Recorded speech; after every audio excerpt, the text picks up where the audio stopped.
Welcome back to Luthier's Tale. I'm Ben Liggett, luthier and owner of Liggett Guitars.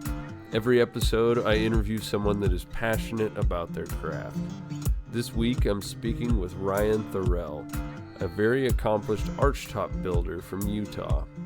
For more information on Ryan's guitars, you can visit Ryan's website at thorellguitars.com or follow him on Instagram at thorellguitars.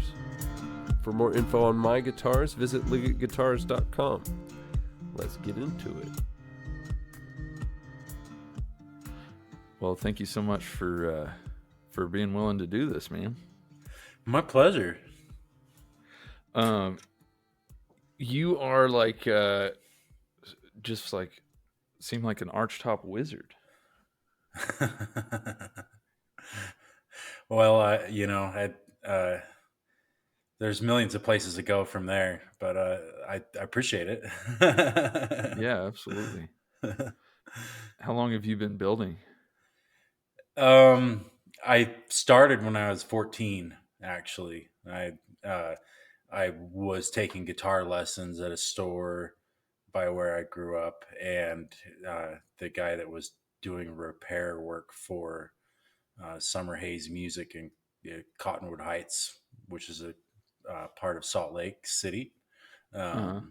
His name is Timothy Gonzalez, and he was building this guitar that was like a Jerry Garcia. I forget what the name of the builder is who built his like Rosebud guitars, but it was kind of like a take on that, and I just thought it was the coolest thing I'd ever seen. And my father was super rad and paid Tim to teach me to build a guitar, and that was one of the just a very formative experience in my life. And it ended up being about a 2-year experience. I would go over to Tim's house once a week and work on this guitar, and he taught me some repair techniques along that path. And I built a guitar, an electric guitar that I still play, is still my favorite guitar. Really? And you built that when you were 14? I finished it when I was 15. So I started when I was like, yeah, because I couldn't drive yet. I remember, showing it to girls at junior high school and stuff. I think, one of the beautiful things about this art is that it is very inclusive, cross gender, cross cultural. Like it's just it's one of the cool things about jazz music that like instrumental music, let's say, like really cool original instrumental music is cross cultural. And I think guitar art is so cool that way, and you don't have to speak the same language to totally get what somebody's saying with their art. Yeah. I have a friend that I actually had him on the podcast, Jesus Ramirez, but he's like really big into the Mexican music scene around here, and he'll take me to a gig where he's either performing or recording someone else's performance with like video or just recording the audio or whatever. And so I'll find myself in this situation where I'm the tall, awkward gringo and everyone is speaking Spanish, and then he'll mutter something to someone and they'll come up and be like, "Oh, you make guitars," and so, yeah, it's like everyone's into it. If you make anything, I feel like people are usually impressed or receptive to it or what have you. Yeah. I've always wanted to make a trace. Like I've got the Cuban Trace. Yeah, it's just a gorgeous instrument that's used a lot solo. And a Cuban instrument. Wow. But I really love the music on that, and the big the bass, the quattro, Mm-hmm. the Those are with a big triangular back. I've always kind of loved the concept of um, what I understand the thought pattern behind that instrument is like this corner of a room, really, as opposed to the what we usually think of as like a back of a guitar, as a uh, uh, vibrating, secondary plate. Yeah. I think that's cool. Yeah. Jesus is always talking to me about Bajo Quintos, Uh huh. which is like a 5 string, 12 string, basically. You know what I mean? Yeah. Five paired strings. Yeah. So you had quite the head start on building, man. 14. Yeah. Yeah. It That's was crazy. it was a really awesome experience. And and I really wasn't thinking I was going to be a guitar maker until um, I was maybe like 20 years, 21, I guess, was the year I decided to really dedicate myself to it. But um, it was I got to learn it in a way that I think is pretty unique, I guess, and was a really fulfilling uh, way to learn the process, as far as like just comprehending what it meant, you know, uh, to approach different parts of the process and why things are designed the way they are, and it like kind of had to approach that at a very simple level for a kind of long period of time, and I think that really paid off for me. Hmm. Yeah. Some people get real scientific with their processes. Like I'm seeing people like using analyzers on tops and stuff like that. Uh-huh. And I've always kind of, I don't build a lot of acoustic stuff, so it maybe doesn't apply to me as much. But I always kind of approach things a little more intuitively. Like, you just kind of go by feel, or do you have some of these high tech methods in your building process? Well, I think that stuff's really cool, and I've had some really great conversations with acoustic physicists about my own guitars that have been like Mm-hmm. really exciting. I thought so. Um, I think that the more information that you can kind of feed into your approach to guitar making, it can be a very positive thing, and it can be like a sidetrack to a very labor intensive and long and lengthy process already as well. So I think that there's definite balance to like keeping the process like energetic, and knowing when you don't necessarily need to uh, divulge yourself to like wondering if you can improve things, and like trust yourself to like put out something that you're getting paid for. Yeah, that can be kind of it's almost like a constant, like questioning of, how do I put it? I don't know. I find that it's very, you like can't lie to yourself, and it's like a very introspective process Yeah. and kind of daunting one too. Yeah. Yeah, and it's just unique to the each guitar. You really have to just kind of approach it honestly, and um you know i think you're I think to do a thing like this for a living, you have some kind of a commitment to the passion of it, and like there's some level of relationship of like you want to see this be a beautiful thing, beyond like uh, the financial side of it, which I think doing it for a living does make it like something you have to approach as like a Spartan thing with real limitations on time and how you approach your uh, the way you go, how you spend your time, I guess. But Yeah. There's forces at play. What whether you like it or not, at some point you got to make something that the market wants, right? hmm right, And that and can you have be to. a. Oh, go ahead.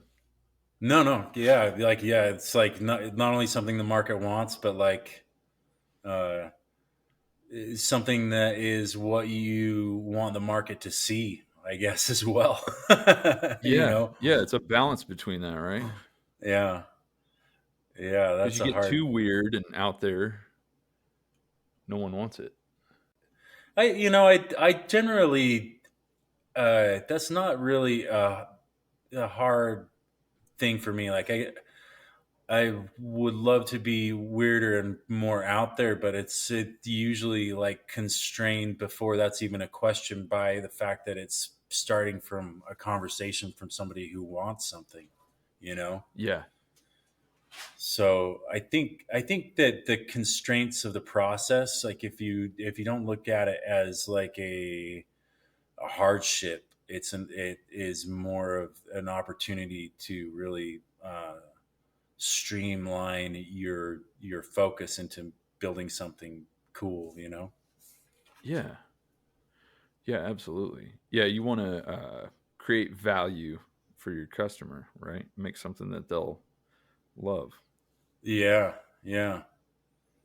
Do you, when you send off a new guitar to a customer, do you have like a period where you're like anxious about what they think of it? The whole time I'm building it. That yeah. makes me feel a lot better. Yeah, I think it's really difficult to build something for somebody and and judge it.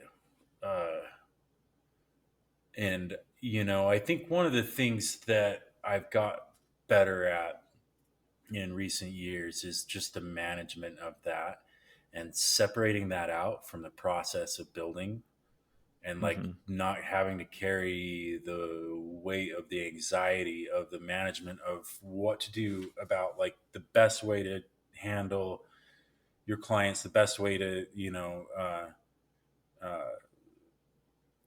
make sure they're taken care of, you know which is always a question to me. Like I really am passionate about that aspect of the process, but it obviously comes with a lot of anxiety if you are constantly worrying about that um, while you're trying to build and while you're trying to raise your kids and all of that. So you have to. One of the things I've learned is that the art of management, even in like um, a one person shop is a really important skill, and separating that out from just building and scheduling my time has allowed me to like kind of take the anxiety out of the process a little bit. So Yeah. Well, thankfully, I tend to feel like super confident while I'm making it, and then as soon as it's done, that all goes away, and then I send it off, and that's when the anxiety begins for me. yeah, yeah, yeah. I just I think you have to accept that anxiety. It's like it's real, and it kind of comes. Just kind of you figure out a way of dealing with it for yourself that is really honest and uh, you know and luckily you build super badass guitars. So Well, shit, thank you. Yeah, I do. I really like your guitars, man. I really appreciate that, man. You made me feel good too. You said you liked my logo, and Yeah, I was just considering like, man, do I need to change my logo or something like that?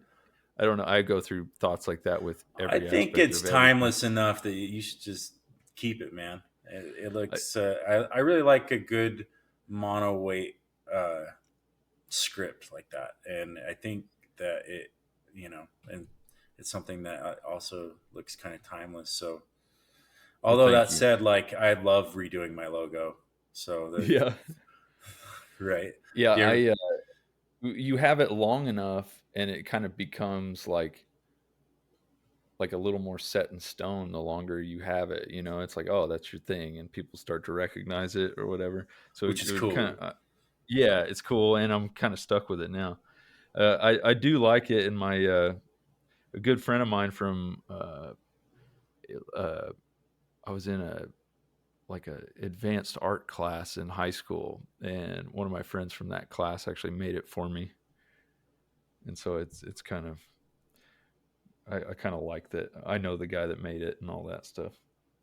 So you've had it since he was a friend since then, but you Yeah, I had it. had him make it probably. I was probably a couple years into, a couple years out of Roberto Vin. I'd say it's probably like 2013, 2014 is when I got it Cool, from him. cool. What about you? How did you come about your logo? Well, I mean, I that's the funny thing. I actually have two right now that I love. So I have my first one that a good friend of mine, Jeremy Niveson, who's done lives in my town in Logan, and has been a kind of a friend and photographer, media, whatever kind of guy I can call. But he made my most prominent logo. Um, Is that the one you'd find at the top of headstocks with kind of the yep, loopy script? yep, yeah. He made Yeah, I that like that a lot. back in. Uh, so it would have been around like 2004, and and before that, I was drawing them like kind of like I was trying to do um, like a big flowing thing, um, but they weren't very good at all. So I hope nobody ever sees one of those. and but since then, uh, that's been my most prominent one, and I have kind of a redesign that I did about 5 years ago that a local designer named Ty Mortensen did for me. That is, I wanted something to be mono weight that I could like uh, put on the front of a building or just in my shop as a neon sign, and it's so cool. And I've used it a few times because I really love that. So yeah, I think I guess I'm a proponent for messing around with your tradition. Yeah, yeah. Man, I love neon. Did you have a neon Yeah, sign made? I haven't. No, no. I mean, I got the estimate. Oh yeah. Uh-huh. I know exactly what you mean. So, Yeah, I not mean, cheap. maybe someday. Yeah, yeah. What a cool art. What a beautiful thing. I definitely. It's down the road for me at some point, even if I just put it on the wall in my shop. Yeah. Yeah, totally. Yeah, I find like photographs with neon, like neon photographs so lovely. Just Yeah, looks great. yeah, yeah. It looks really cool in front of a building. And the font so I mean, I've used it on. I just built six, like kind of like just offset junior style guitars, and that's the first time I've Hmm. ever like built that kind of style guitar. And so Like a Les Paul Jr. kind of electric. yeah, uh-huh. and I did some water slide decals for these, and I, that was pretty fun. I That's really awesome. only cut my logo before that, so Yeah, I noticed that you cut your logos by hand. uh-huh. Man, that's Yeah. awesome. Uh, Props you- to you for that. well, it really, like, I mean, it takes about an hour, you know, and I feel like if I can keep that up, then uh, that's like a good discipline, I guess for just keeping up your pearl cutting skills, and it really has been worth it just for that, and I like the way it looks. I mean, I guess there's it's never as perfect as good laser cut shell, but it kind of looks like old Archtop because of that, because of all the hand cut shell from the golden era of the guitar. So I always liked that element in my guitars, and I think uh, my customers appreciate it. So it just is like a um, more of a practice, I guess, than like a statement like it's like better or something than laser or CNC cut pearl. Yeah, for sure. Yeah, Because I I'm a mean, cheater in that regard. I mean, what I people are doing right now, like you can't say that hand cut things are like, I mean, are any more artful than computer cut, you know, art that's being done right now, because it's just really, it is such a tool of the artist kind of a thing, and both are Mhm. beautiful. I do see some stuff like I notice like portraiture stuff that I've seen people inlay where they'll do say laser cut pieces of uh, veneer and Uh-huh. stuff. Sometimes I see that when it starts, some things can look too perfect sometimes. Like if it's an image of something, and Yeah. so I don't know. Like there is an artfulness to hand cut stuff, and what I really like is to cut something on the machine but engrave it by hand. You know, I really like Cool. that mix. That's cool. Yeah, But yeah, engraving. I'm a cheater. Yeah, I don't think that's true at all. I mean, like I said, I think it's tools of an artist, and um, if anything, the one of the things that I enjoy that kind of leads me away, it's not away from using computer aided design more. It's not like I mean, I've used it on and off my whole career for, various projects. If you're collaborating with anybody, it's not like, you can send a hand drawn blueprint to them. One of the reasons, I guess, I lead, I tend to just kind of stay with hand tooled work is the notion of limitation, uh, again, in the process. So it just affords that a little bit more of a Spartan presentation of what you're going for as an artist or a craftsperson of this guitar you're trying to present. So Yeah. uh, I never don't appreciate that, because of the fact that in guitar design in general, there's just so much going on uh, already, that if you can say something simply and and uh, in a more limited fashion, it usually is more effective, and it's something that may, Hmm. in my mind, sit well with on stage and not be ostentatious in the presentation of that musician to his audience. Yeah, yeah, absolutely. Like sometimes like understated and refined can stand out more. Mm-hmm. Someone that comes to mind in the acoustic world is Dion guitars. You Oh ever seen yeah, him?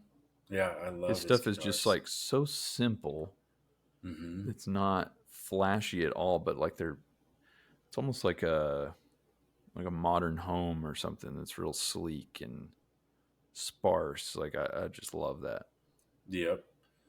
Yep. It's hard for me to take a step back sometimes. I tend to go a little more Dion ostentatious. is very good at that, like simply stated, like very clear presentation of his sense of his design, and uh, it is extremely well stated in a way that communicates well with the and it is kind of like a modern Danish kind of a Yeah, thing. I really dig it. I think design is such an interesting thing that way because it's like it's such a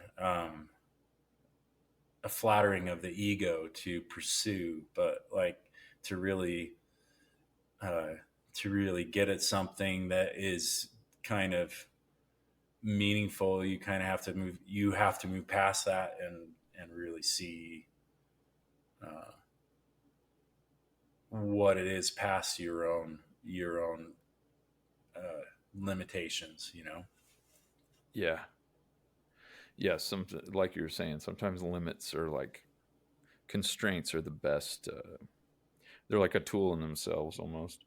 I wanted to ask you on the inlay subject about a specific guitar that I saw on your Instagram feed, which was the George Cole Uh guitar. That fretboard inlay is nuts. huh. Thank you. Yeah, I really Um, wanted to do something fun with the font on that. yeah, it flows so good. That's kind of another like another place where drawing it out by hand allows you to play with shapes. Play with shapes and I I really don't know that I could do font work without on a computer the way I do it by hand as intuitively. Yeah. My next plan for design tools is I really want to get a really nice iPad with an Apple Pencil and Uh kind huh. of do that kind of thing. Oh, It's it's just, yeah. We have four teenagers in our house, and mhm. three of them are like what they do with their stylus in the programs they use art wise is just ridiculous. I can't, Yeah, it's and amazing what you can pull off. yeah, It kind of makes Photoshop look limited sometimes. Just how intuitive it is. Like I find like a touch screen, I could pick it up like instantly, but then I go to like an old desktop program with like a million options in the sidebar, and I'm just like I just can't do it. I'm too old to pick right, it up. right. Yeah, and I think that's a good point. I think anybody that did find like old school art tables more intuitive might find working with an iPad and an Apple Pencil you know way more easy than Photoshop you know so it is something that like I've thought like, oh man, I should really uh, give that a try, but I haven't yet. So you have to Yeah, let me know how it goes. yeah, for sure, we'll do. I was going to. I wanted to also ask you about. Um, this is something I've talked about with a lot of um, builders, and that's like the idea of responsiveness. with a guitar, kind of like that, almost like a haptic feedback kind of feel when you get a guitar that really, um, that really emotes. Yeah. Um, what do you find? What kind of makes that for you in a guitar? Oh, that's a good question. Um, that there's so much to that. Like, I think that Yeah. there's there's a lack of over stiffness across every part of the guitar, Hmm. and that's like the most critically thought out piece is what it takes to remove that over stiffness everywhere, you know. Hmm. I And not guess. going too thin. Oh yeah, yeah. And still providing what the um what is structurally needed. But and it's not just about uh thinning down or going making the top as thin as possible. I guess other it is a lot more elaborate than that, and in fact, like that's where you get guitars that just have one volume and it's all kind of loud and mushy, uh, Hmm. and there's no dynamic to the soundboard. But there's other elements like the stiffness of a neck, and a neck that feels like it can respond a little bit but stays right in place, or a Yeah. neck that's like just super like baseball bat straight, uh, solid, and it doesn't move it at all. Like like uh, there's an over stiffness that sometimes in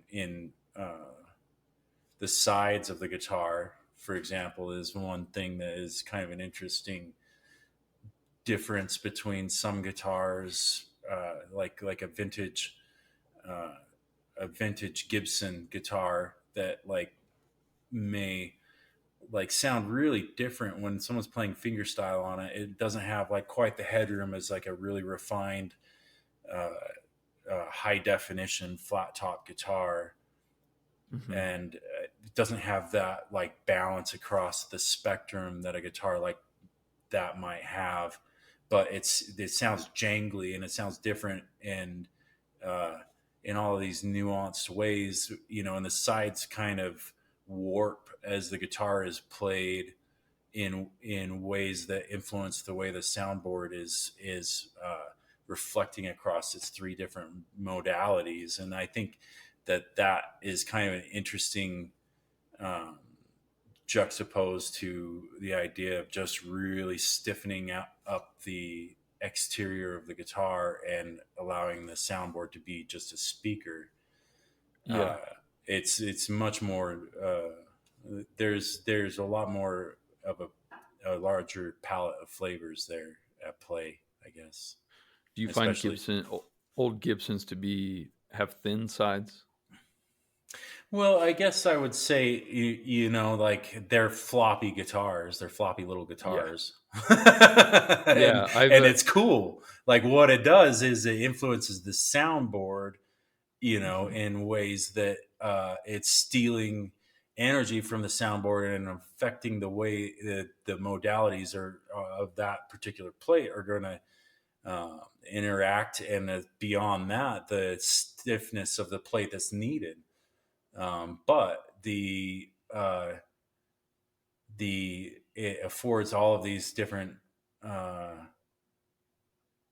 nuances that are why those guitars are sought after by particular fingerstyle guitarists,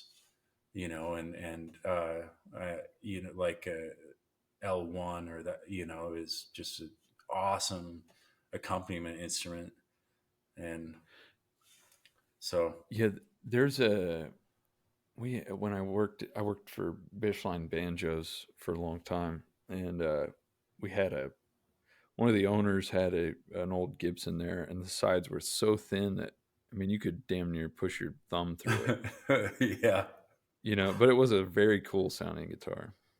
yeah, yeah. So, I mean, uh, the, stiffening up the kerfing and laminating sides, all of that stuff is really cool, and it does afford someone to make a soundboard that will produce more volume um, and a wider range of full harmonic spectrum, I guess is Mm-hmm. a better way of saying that, I'm sure.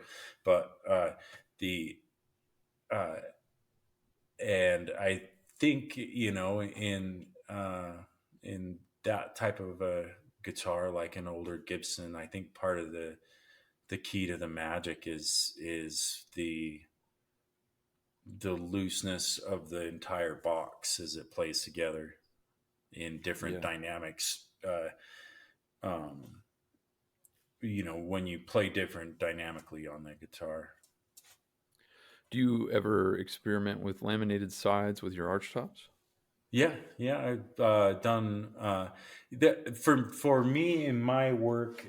It's more a matter of what is needed for the response I'm getting out of the particular soundboard that I Mm-hmm. and the nature of the wood I'm using for the back and sides. So some woods like Douglas fir, I will use for the sides on a guitar and laminate. Um, and Is it a softer wood? Softer wood, yeah, more crack. Uh, um, to add some crack resilience, I guess, into the structure, Yeah. and I think it seems to be very bell like, and so in some woods, if you laminate, uh, it doesn't really seem to add um, anything structurally, perhaps some straightness, which is really awesome to the sides. And there's definite benefits to laminating by adding like just awesome stiffness uh, to your bent shape and uh, and a straight side that will produce like a really good binding channel. Yeah. Um, so uh, I think I think there's some really I guess in my guitars, if there's a benefit to laminating, I've done it, and I guess also there was a period where I was laminating my linings and my sides almost exclusively, and then I made a dreadnought that with laminated sides and African blackwood, and I really Ooh. didn't. I just really felt like it was too stiff, and that's when a friend of mine that you know plays a lot of old guitars, and I were having a conversation about and I was thinking I was probably gluing the headstock back on his Gibson or something, you know. Yeah.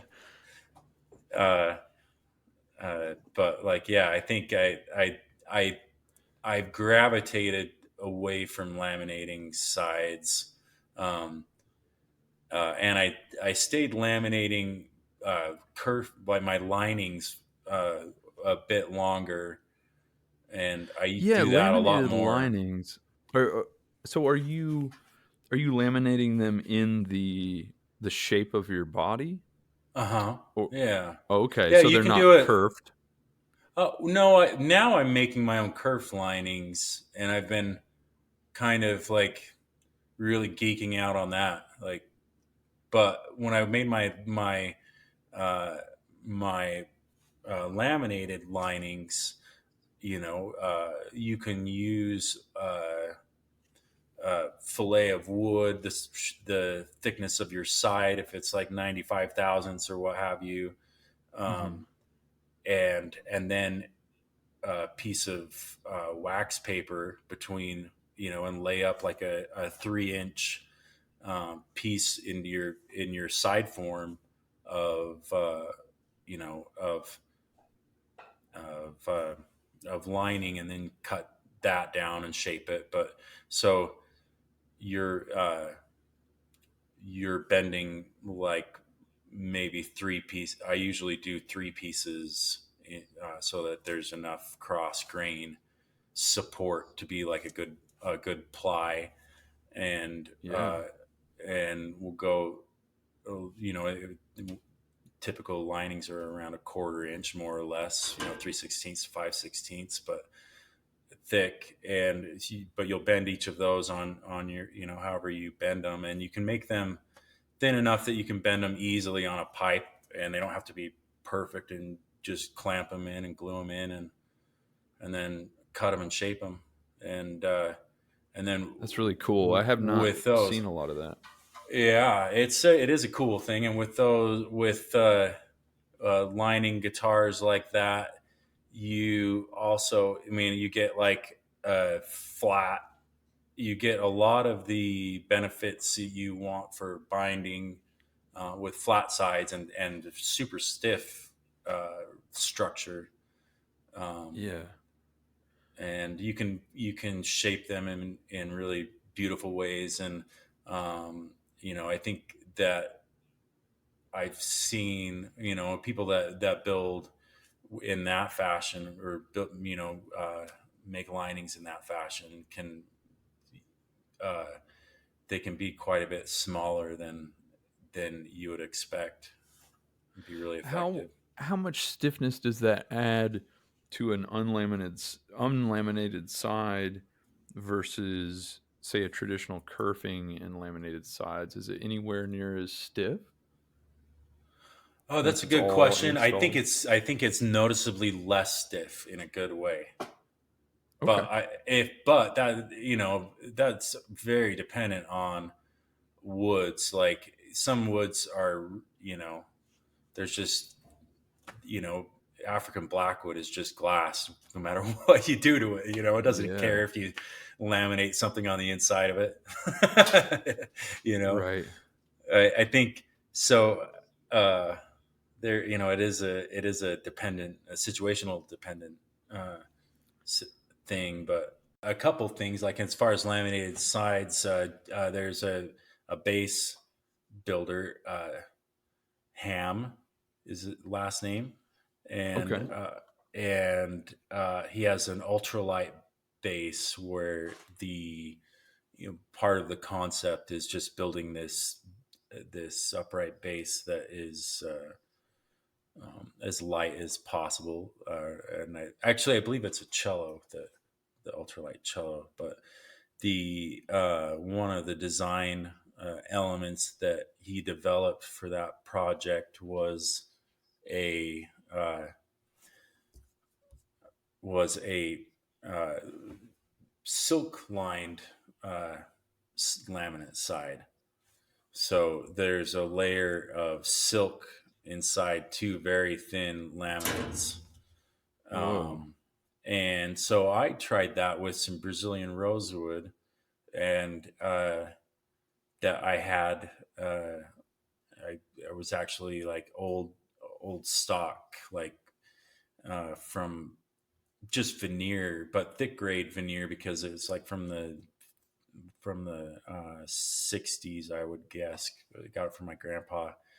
But the the those sides, I laminated up a couple gypsy bodies, and I still have some sides left in my shop. Like, I mean, they haven't budged at all. It's just so amazing uh, how well that works as a structure. See, silk. Well, I wouldn't have guessed that it would have added so much extra stiffness. Yeah. Oh yeah. Yeah. I mean, like, you're definitely sheeting every, you know, every little grain in the wood, and uh, I and like the it idea of allows you being to able to go make the thinner side on really some. thin. So what's Yeah. that? I like that idea of being able to make the sides thinner because that always makes bending a lot less of a chore. Right. Yeah. One of the things interesting tricks with bending is like Gorilla Glue. Have you ever used Gorilla Glue for laminating sides? I used it on a electric guitar body top one time, and it was a disaster. So I've avoided it like the plague. How do you use it? Gorilla Glue has a really high heat tolerance, so you can laminate a side flat and then Hmm. bend Nice. it after it's laminated, and it'll hold the the shape really well. And there is obviously like a limitation to that as far as the curvature, but I've bent some pretty tight cutaways using that technique. So have you, or can you do that with the silk in the middle? I don't. I would think that the silk uh, would probably melt. Mm. I've heard of people doing that with hide glue, Okay. laminating them and then bending them as well. Yeah, that's cool. Um, I wanted to ask you about um, when I was speaking with, I talked to Damon Myland Uh from huh. Benedetto, and he was kind of talking about, we were kind of comparing flat tops and arch tops, and it seems like an arch top, they are, it's like the fundamental of the note is stronger, or the attack is stronger in a way that you can play individual notes and they don't bleed together the way a flat top might, Uh huh. but it still retains sustain. Do you find that to be the case?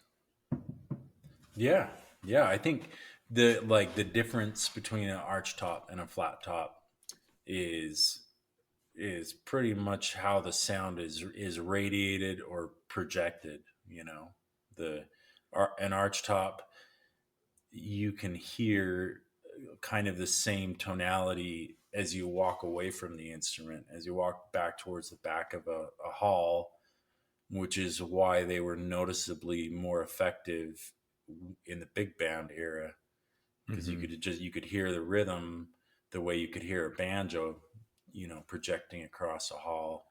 And Yeah. a flat top is a the instrument vibrates in a way that radiates the sound in a little bit more of a enveloping way. Yeah. Yeah, it doesn't cut through as much, maybe. Right. Um, when you are, I've seen you make some arch tops that have nylon strings. Uh huh. Do Yep. you, how differently do you approach the carving of the plates for a nylon string build versus a steel string?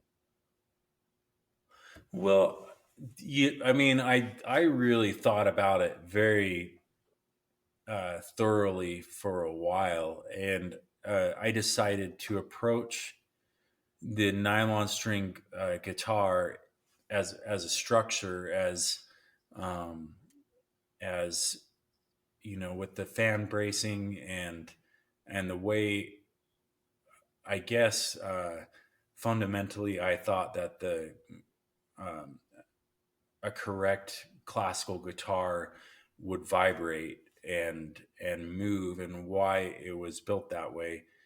Mm-hmm. Um, but I took that and approached it uh, from two aspects of archtop guitar design, which are like the use of the Z axis to um, a carved Z axis in the guitar, and uh, and using that as a more fundamental part of the structure uh, to bracing. So the way that the arching works, needed to take took care of some of the work of the fan bracing and the transverse bracing of classical guitar design.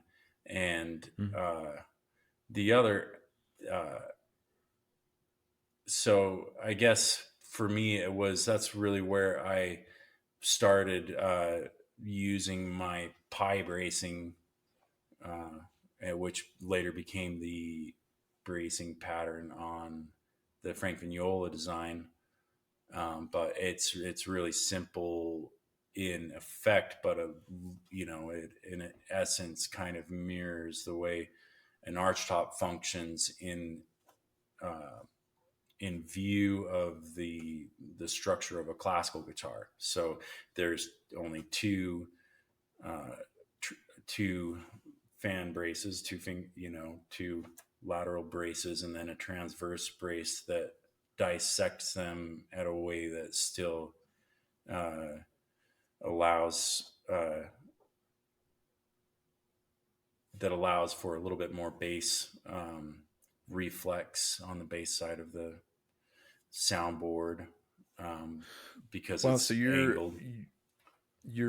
So there's a lot of bracing differences in there. Well, no, I mean, I guess it's kind of a simple difference, but it's a very effective. I guess that's my point. Is like it's a very simple difference in the bracing. Just by adding, taking a regular parallel braced archtop and adding this dissecting angled transverse brace, but that allowed me to affect a little bit more of the way a classical guitar moves in it, but using the methodology of an archtop, and it is, thinner, but that's really not where it gets more drive. Like it really is a difficult guitar to make, because you can't, if you just try to thin it out to a point where it sounds just like an arched flat top, I guess. And I don't want that. I want it to have that fullness that you were describing before of attack. So it does get really difficult to understand the structure, but the top needs to be thinner, but also stout enough to be like really punchy. Yeah. I got to meet Frank Vignola he performed at Bishline Banjos. We would have house concerts there. Uh-huh. And he came through one year, and it was he and his bandmate, and his bandmate, I think he played a flat top, and Frank played the archtop. And good God, I mean, some of the most impressive guitar playing I've ever witnessed. Oh yeah, yeah. And Vinny Raniola was probably who was playing in the rhythm guitar on a Collings jumbo, and just some of the most awesome rhythm guitar you've ever seen. And the way they interact and play together it's just from another planet. Yeah, I'm such a fan of Frank Mignola. He is such a melodist. His sense of melody and the way he thinks about and crafts melody across his solos or presentation of a song. It's just very beautiful. Yeah. I mean, and just like some of they were playing things that I couldn't dream of pulling off on an electric guitar with distortion hiding my sloppiness, and they were all playing acoustic instruments. So it's like nowhere to hide. And they're just, it was just incredible. and quite the showman as well. Yeah. It's fun to hear an acoustic instrument. I would imagine, like in that environment, that you could hear the acoustic quality of a guitar pretty well. Yeah, yeah, yeah. And a We lot had of those a smaller shows are like that. yeah. We would sit about 40 people, and it was kind of it was very low ceilings, and it was very lengthways, kind of long rectangle room. Uh huh. And yeah, it just sounded great. We had some great shows there. We had Billy Strings played Oh, there cool. when he was a nobody. He played a whole show and then went back to change and came out in his boxers, and he was just covered in tattoos that you couldn't see with his shirt on. And he sat down and played one of our banjos and put finger picks on and everything, and proceeded to play banjo as good as I've heard anyone play banjo. I was just like, who is this kid?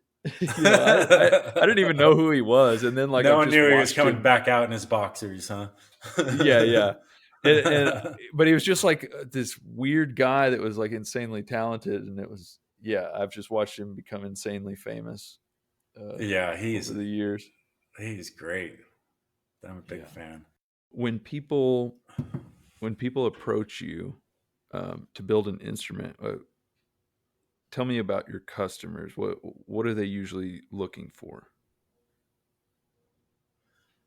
Um, I'm fortunate, I guess. Some people are looking for me to just kind of do my thing these days, That's the but best. that's not. Yeah, those are the best clients, and those are really fun projects. Um, and then I have customers that really want a particular sound um, or style of guitar, and um, so I try to really understand where people are coming from, and uh, I do have a pretty wide range of clients, I guess, and I try to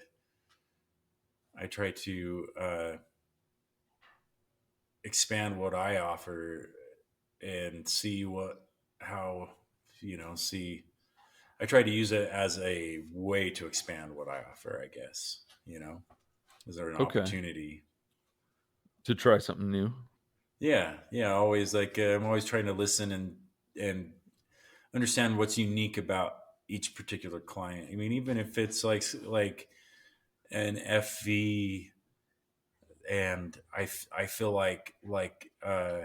or like um, a guitar design that I've built a lot of.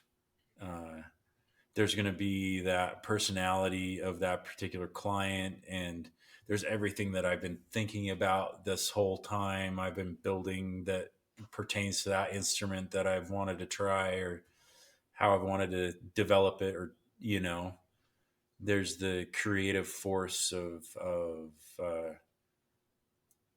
continually bettering a particular guitar design. um, Yeah. and so I kind of try to let that all play, but it's not anywhere near, like, it's definitely uh, it has to start with listening to your client, and like being good at really understanding what kind of person they are and what they really want to get out of the guitar. And I think making that uh, fun has made the process of building custom guitars really, really fun for me.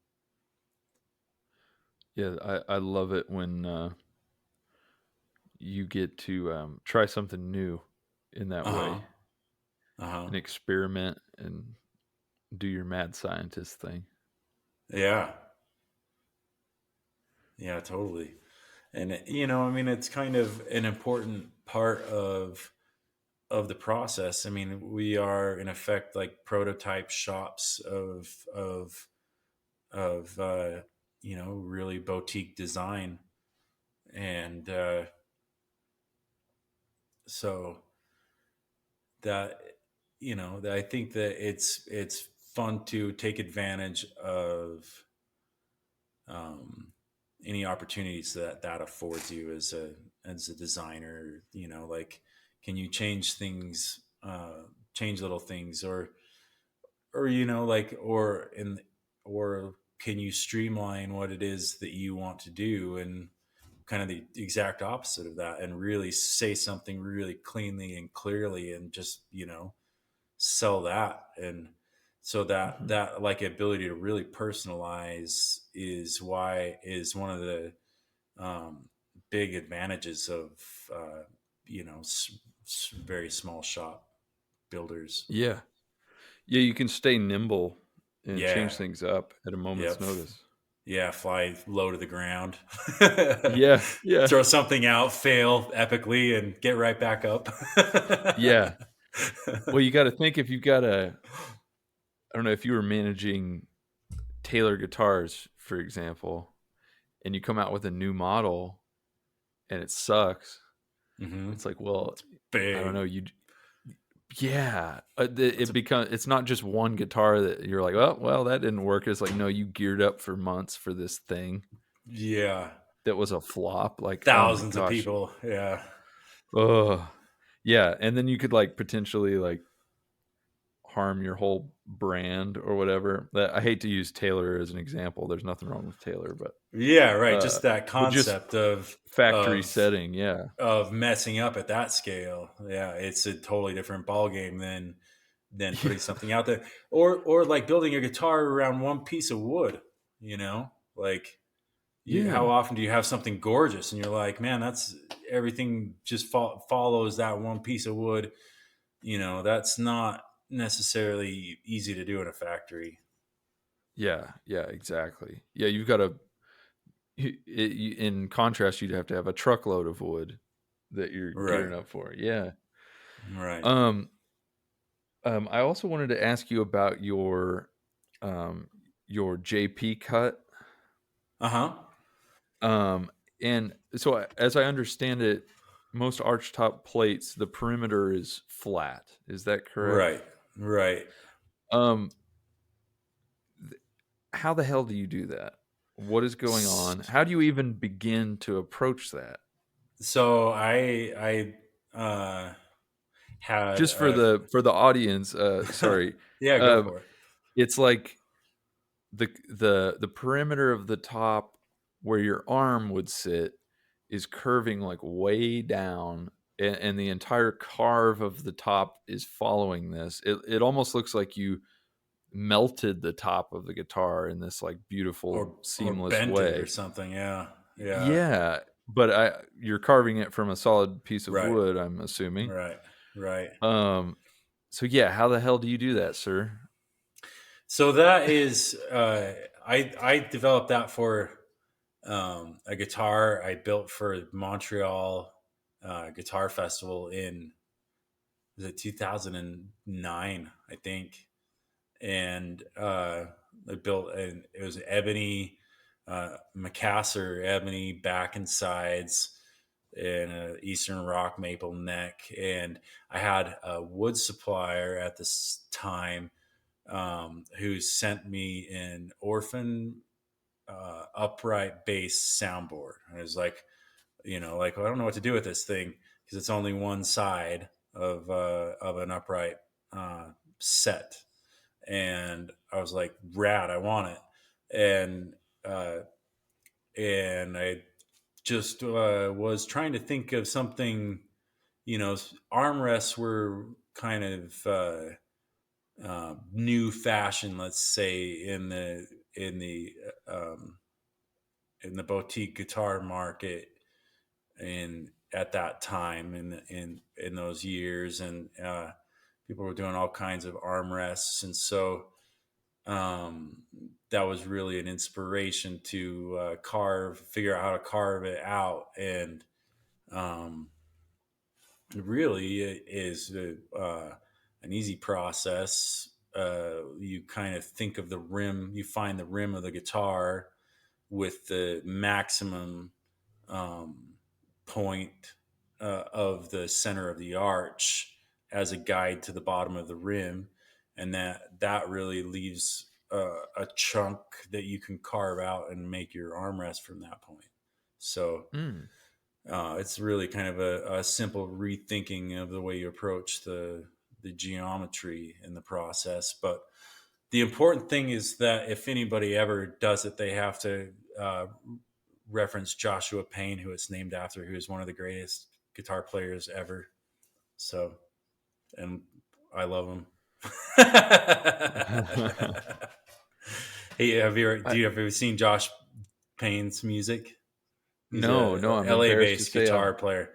Well, he isn't very well known, but he's a LA based guitar player, and he is pretty well. He is known more than and on the underground pretty thoroughly. But he plays an Archtop with all kinds of effects and does really amazing street performances with giant art displays, and like Oh, sings into nice. his Archtop with the iPhone, and does like just has just really beautiful art music. But uh, the significance there, and so he bought that first guitar and just fell in love with it. And he was my first favorite guitar player when I was like, so I was like 15, and my dad took me to Moscow, Idaho, and we saw to where there's a Lionel Hampton jazz festival, and Uh-huh. so he was playing up there in their guitar competition, their jazz guitar competition, and I'd never, still to this day, there's nothing like the way Josh Payne plays the guitar. And when I saw him play, uh, uh, what was it, "Girl from Ipanema"? Sorry, and I'll never forget just the way that how uniquely a person can touch an instrument. Like what an Wow. amazing thing. It almost sounds like it's part like performance art too. Yeah, for Josh, yeah, Yeah. definitely. Dang, I'm gonna Yeah, have to he's dive deep actually into he that. does he plays the night uh clubs. He plays like really hot nightclubs in LA, and like they do like a DJ set list with a trio, and like the way they approach it, all the music is just super fun and energetic, and like, I mean, very very lively. Wow. So how did you get hooked up with him? Did you just happen to run into him at the Montreal festival, or? So that was no, that was the Idaho. So I mean, he lived in Utah, and we just became friends in high school. Um, Oh because wow. he's just the greatest dude, and I was just like, in love with his guitar playing. And but yeah, it was it was the Moscow, Idaho line while Lionel Hampton was still alive, and that was such a fun festival. Dang. Yeah, that's got to be a thrill making guitar for your favorite guitarist. Yeah, yeah, yeah. I mean, I think. Um, I mean, he bought it. He came to me and wanted it um, after I had built that, and I had actually built.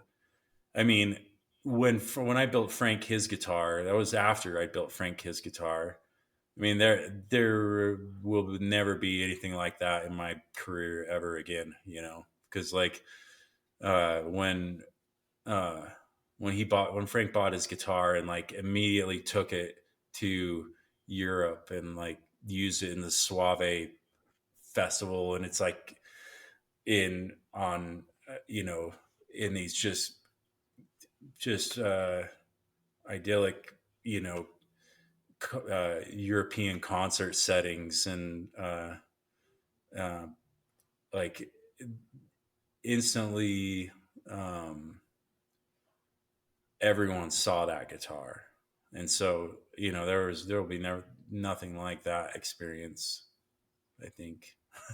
Yeah, everybody I'm sure was like, this guy, he's amazing, and what is he playing, Yeah, the Or they guitar looked very different, and everyone, Frank is such a renowned, has always played amazing guitars. Like Frank's Benedetto is one of the most beautiful guitars you'll ever see, and his work on his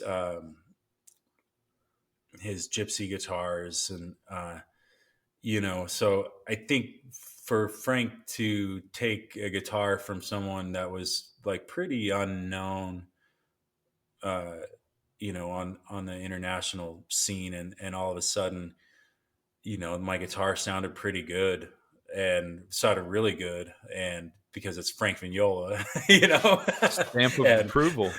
yeah, and it's unique, and it was we really just went for a really unique design, and it worked right off the bat, and like to have something like that played internationally and like sound different enough to turn heads, and like it sold really well right off the bat, and most people still play their guitars. Most people just love them and keep playing them. So it's like uh that was pretty much definitely like one of the high points of my career, as far as other than like family, is as life uh life high points. That was just such a thrill to see uh happen, and such a strange thing to experience, I guess, as well. That's so awesome. What a blessing that was, man. Yeah, definitely. Man, we've clocked over an hour, sir. Well, I was really anxious I was going to have anything to say, so hopefully Man, hopefully you can everyone cut thinks something. that, and then and then all my guests always have super interesting things to say. So thank you so much. Oh, you've been just a gentleman. I really appreciate it. It's been great.